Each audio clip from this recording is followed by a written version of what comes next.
Hello, my name is Marcus Marcoux, and I'm the writer and director of Two Strangers Who Meet Five Times. And I am so impressed with the video that you made.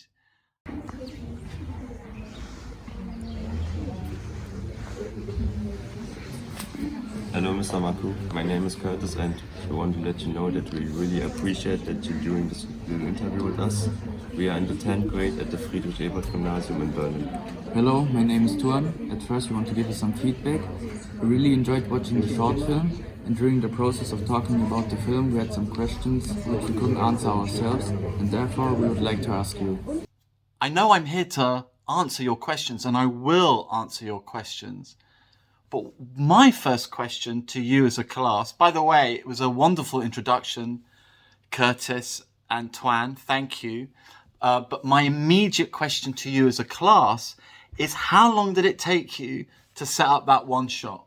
Because it's very good. And how many takes did you use to try and get it in one?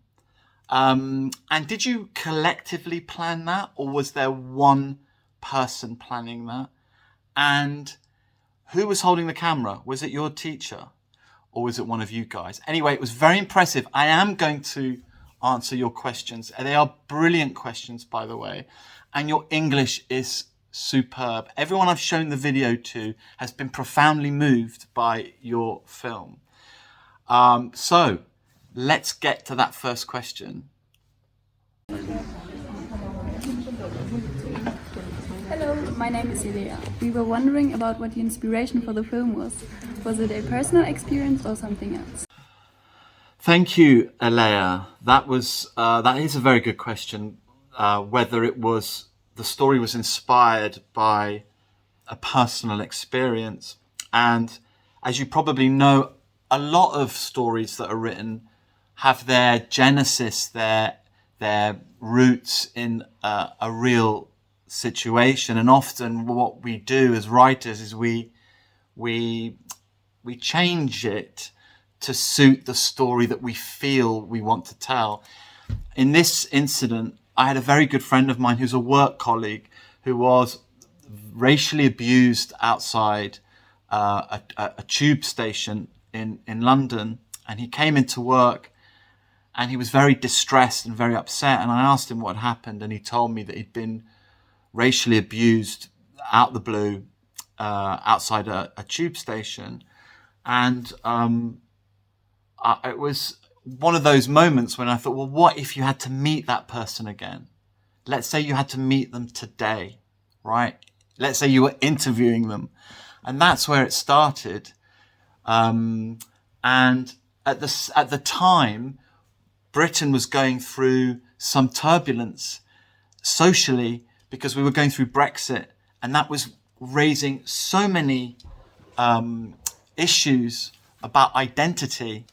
And I wanted to tell a story that answered some of those questions, and really wanted to tell a story that these differences in the end didn't matter. They don't matter, right?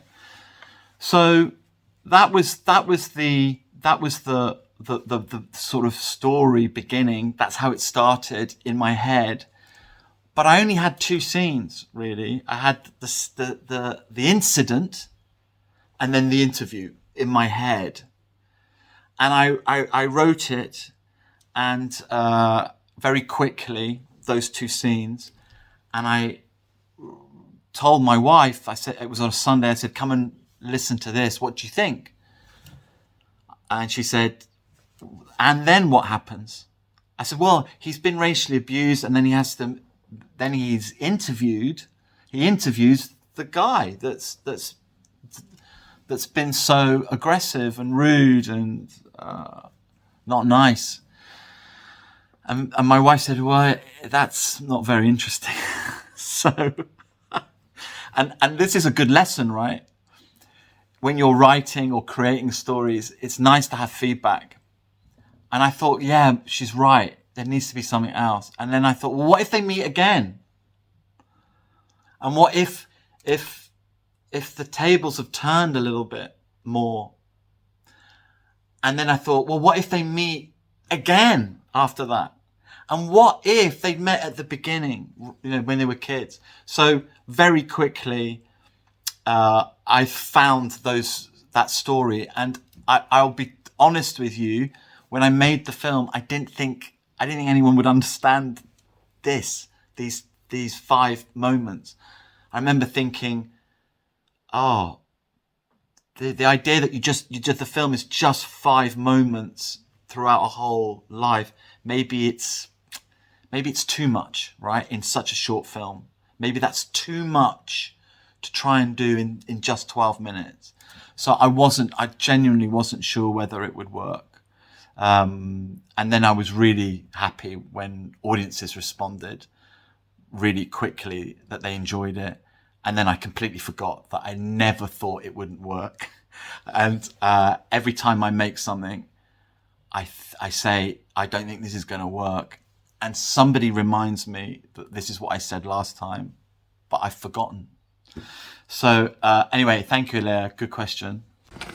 Hi, my name is Mats, and for us the main characters were really important to really understand the message and emotions delivered through the film. Were you satisfied with the actor's performance? Hello, Mats. Thank you for your question. You're right. You're right to talk about emotions, because really all art, stories, music is really about emotions.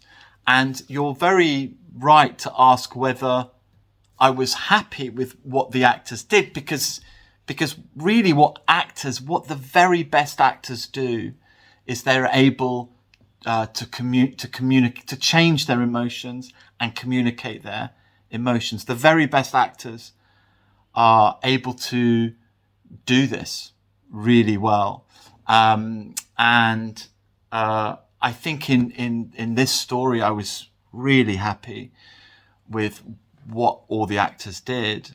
And really good actors will always give you something that you weren't even anticipating or expecting. And often they can make some really good suggestions as well. And in this case, all the actors were doing that throughout the process. And we did a like a 2 or 3 day rehearsal period as well. Actually, I think it was just 1 day, 1 day rehearsal for this, because we were shooting for 2 days. I know that's another question later, but we did 1 day rehearsal. And in that rehearsal period, you get to ask a lot of questions, and you get to explore, so that when you come to perform, you have a framework, you have an understanding of where the story needs to be. But at the same time, it's important that actors are free to allow themselves to feel those emotions spontaneously. And I think when you have a good script and good actors, that spontaneous performance happens. But thank you. Very good question.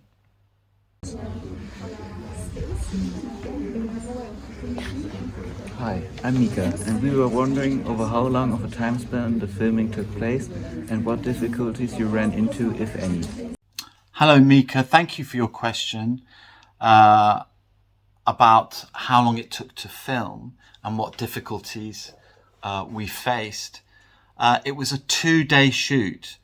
That means for 2 days we were filming with the actors on location. But of course, what that doesn't reveal is how much planning is involved just to make those 2 days work. 2 days doesn't sound like very much, and it's not actually. But the actual shooting process, the part of the filmmaking process, is always the smallest, and you can spend many weeks and months, and in some cases when you're making a feature film, it's many years planning.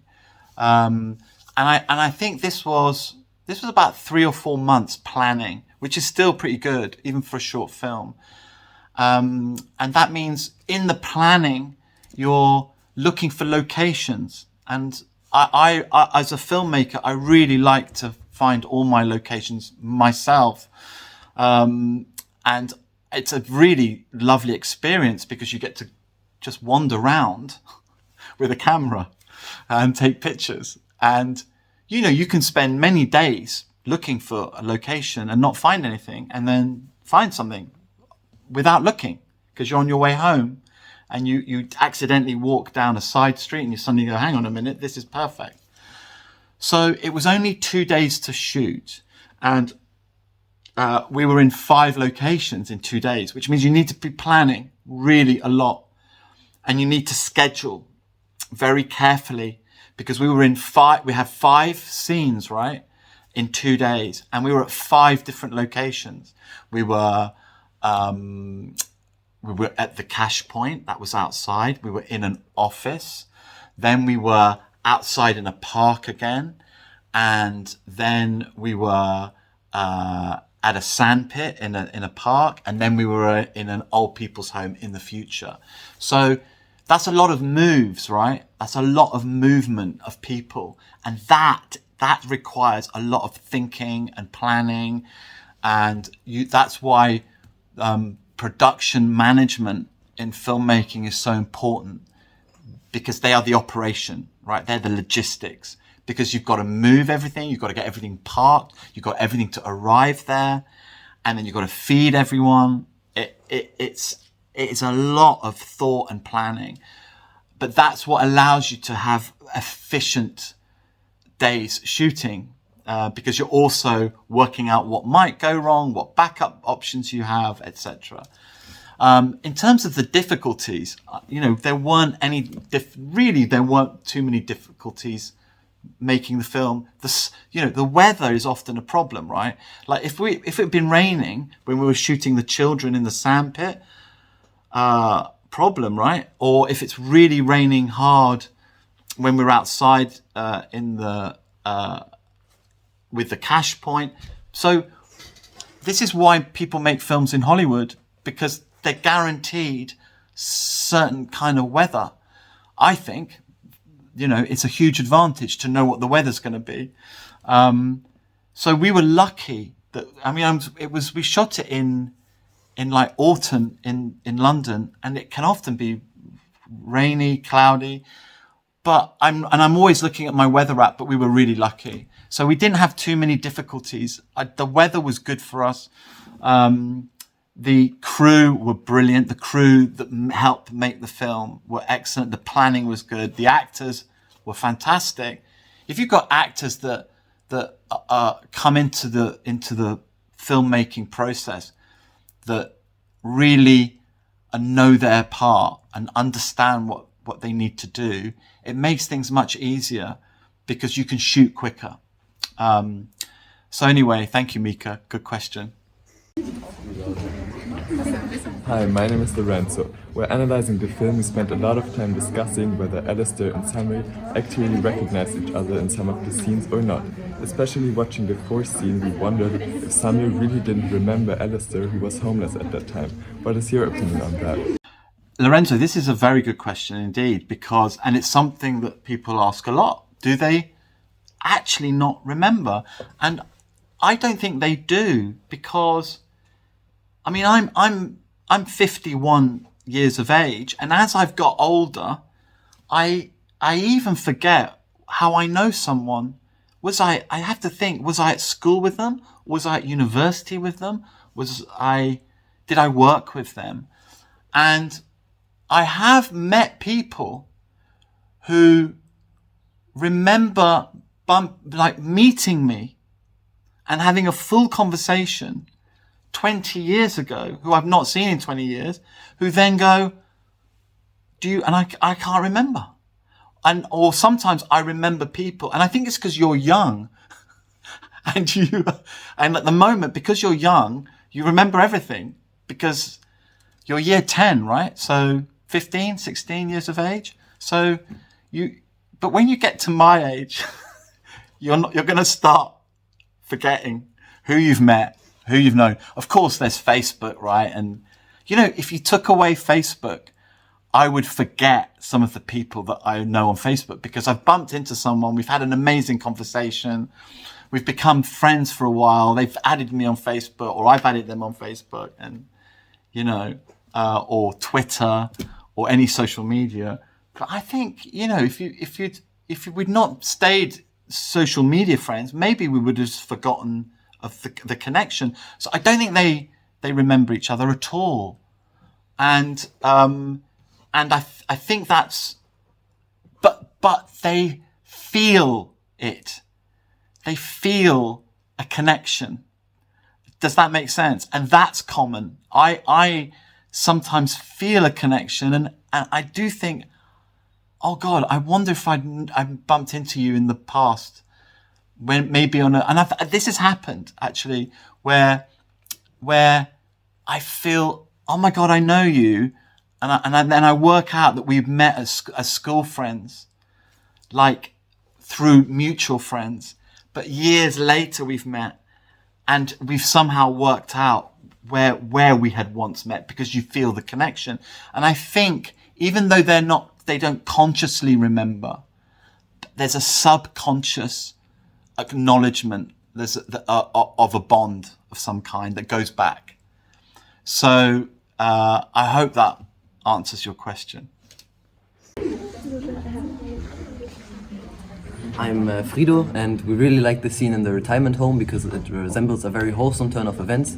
But we were wondering what your favorite scene is and why. Hi, Frido. It is a lovely scene at the end, and they're two wonderful actors. And I don't have a favorite scene, because my job is to bring a unity to the whole work. The job of a director is really consistency of tone and unity. It's to bring all the different components together and be able to present a unity of the work, of the film. I think that's what I think a director's one of his primary or her primary roles is to bring unity. So I can only see the whole film and not really the scenes unless the scenes aren't working, right? If something's not working in a scene, maybe the story isn't working. It's rarely because the actors are delivering a poor performance. I think sometimes it's really the writing that's the problem, not necessarily the performance. And then actually sometimes very good actors can take a weak story and present it in a way that works better. So I don't have a favorite scene, but yeah, that's a lovely, I agree. I mean, I could go into detail on this. Endings of films are, I think, the most important part of a film. TV series never seem to end, right? The box set series, we never really remember the ending, and it's often, if we do, it's disappointing. The ending of a big TV series, but the ending of a film, I think, is really important because it leaves a lasting memory. When you think of the end of Casablanca or the end of It's a Wonderful Life, or you think of all of the endings of great stories, all of Shakespeare's stories, they have such memorable endings.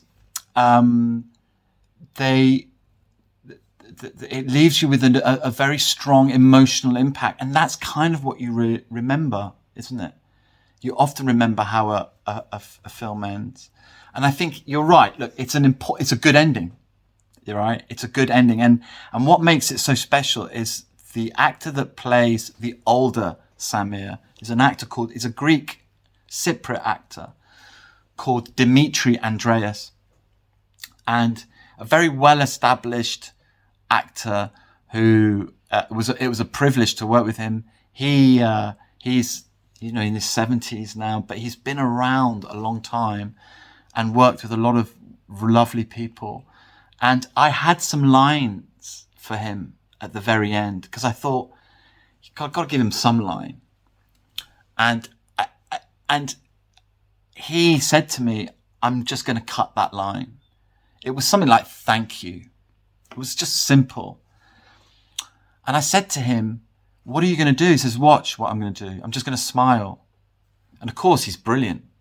He does this smile and his tears up. And I said to him, Dimitri, that was really, really beautiful. I think you're going to steal the film with no lines. And he said, that's my intention. So this is why actors are such fun to work with, because they can do things that you can't even foresee. And in that case, Dimitri does something very special. He removed his line, which is a rare thing for an actor to do, to say, actually, I want to have no lines. And he just emotes, and it's much more powerful. So one of those moments where you're so grateful for the actors and the value that they can add to your film.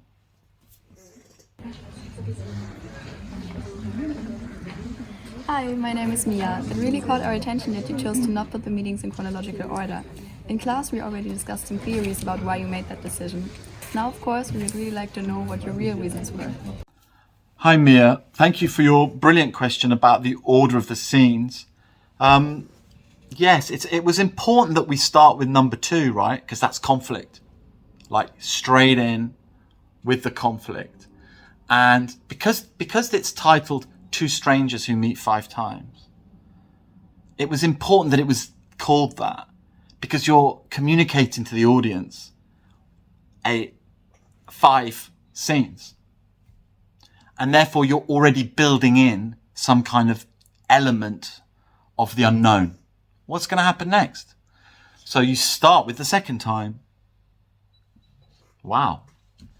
Then you're into the third, which is a little bit later. Then the fourth, which is again later.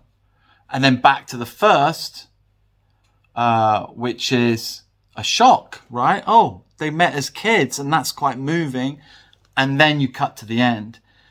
It basically keeps the audience on their toes. So it's deliberate. It's a deliberate strategy, if I can call it that, to keep the audience guessing about where this is going, right? And because it's titled 5 times, your audience is thinking, okay, we're expecting, okay, this is the third time. What's going to happen the fourth? Oh, we're back. We're right to the first. Oh my God. Okay. And also what this allows you to do is play with sympathy of the audience, right? You want people to dislike Alistair at the beginning. Then you want them to feel sorry for him. And obviously, when we go to the first scene as children, we hear the mother's comment, right? And it raises the question, did Alistair have any chance, really, when he had a parent that was filling his mind with a certain viewpoint of foreigners, right? And then we can get on board with his story. And so by the end, when their friends are like really friends in the last part of their life, we can feel a sense of empathy for all the characters in this story, which is what I was trying to achieve. So yeah, it was deliberate.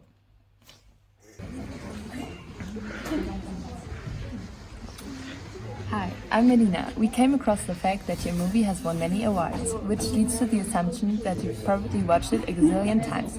Therefore, we would be interested if you would change anything. So Melina, thank you for your question about watching it a gazillion times. I have watched it a lot.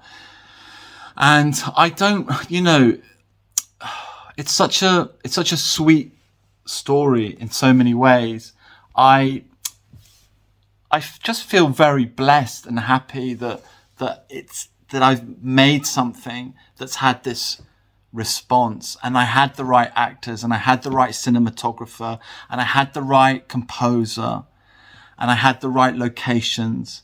You know, this is a team effort. You know, this is the most collaborative art form.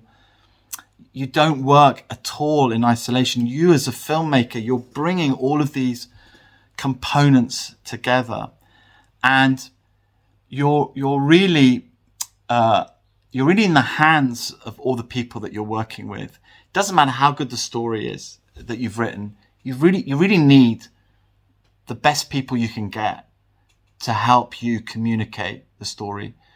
Therefore, my gratitude is to everyone that was involved in making this film. The wardrobe department, hair and makeup had to do a brilliant job because they had to age these people. The locations, obviously the editing, the music, and obviously the performances and the cinematography. I worked with a wonderful cinematographer, DOP. So, I just wouldn't change anything because also so many things can go wrong when you're making a film, and often a lot of things do go wrong. And one of the biggest things that can go wrong is that the story that you felt isn't translated onto the screen. Like, look, no one sets out to make a film that doesn't work, but often films are made that don't fulfill their potential, right? So you can sometimes have mistakes in the film, continuity errors, or, you know, maybe the shot's a little bit out of focus. It doesn't matter if the spirit of the story that you felt when you were creating it is translated into the film. And sometimes the final film that you make is greater than everything that you ever felt, right? That's the dream place to be, that it surpasses your own expectations. And I think in this case, it did, because I didn't know whether this film was going to work because of the time thing, just jumping. I just thought, will people get it? I don't know whether people will get it. This is the thing, right? You just don't know what you've got as a film until you see it yourself completed, and then you see it in front of an audience. And it changes every time. When you see a film that you've made in front of an audience, it changes. The nature of this film changes. It has a different character because it's now in context with an audience. And I'm always amazed at that. You know, I'm always amazed at the context that can change when something is put in front of an audience. And thankfully, and I'm really grateful, I'm so grateful, thankfully it just resonated with people. So I wouldn't change a thing. I absolutely wouldn't change it. I feel so grateful and fortunate that I made it and that it was able to reach a year 10 class in Berlin, right? That's an amazing thing for all of us involved.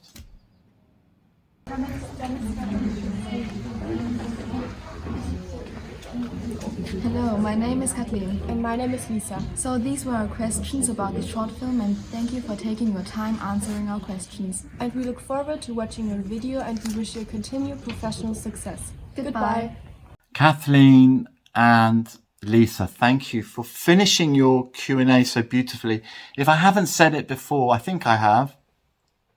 The standard of your English is excellent. I mean, it really is impressive. Well done and congratulations. And I do wish you all, every one of you, success in your lives and in whatever it is that you want to do. I shared this film with a couple of people that were involved in making this film, and they were so touched that one or two of them had a message for you all. So over to, well, you'll see who. Hello there, my name is Lawrence Spellman. I'm one of the actors from the short film Two Strangers Who Meet 5 Times, and I'm just sending you a message to say thank you so much for your response to our film. It's meant so much to me and the rest of the team to have the film acknowledged in this way. I mean, it's been a slow burn, it's been 5 years, and in the last year or so the movie seems to have really caught on online and had this like afterlife that we were not anticipating.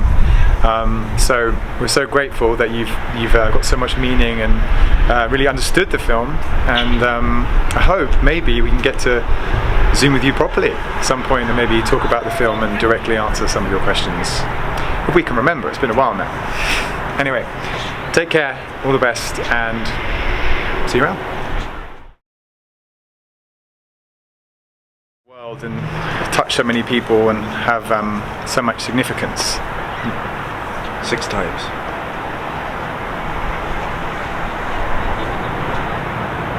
Anyway,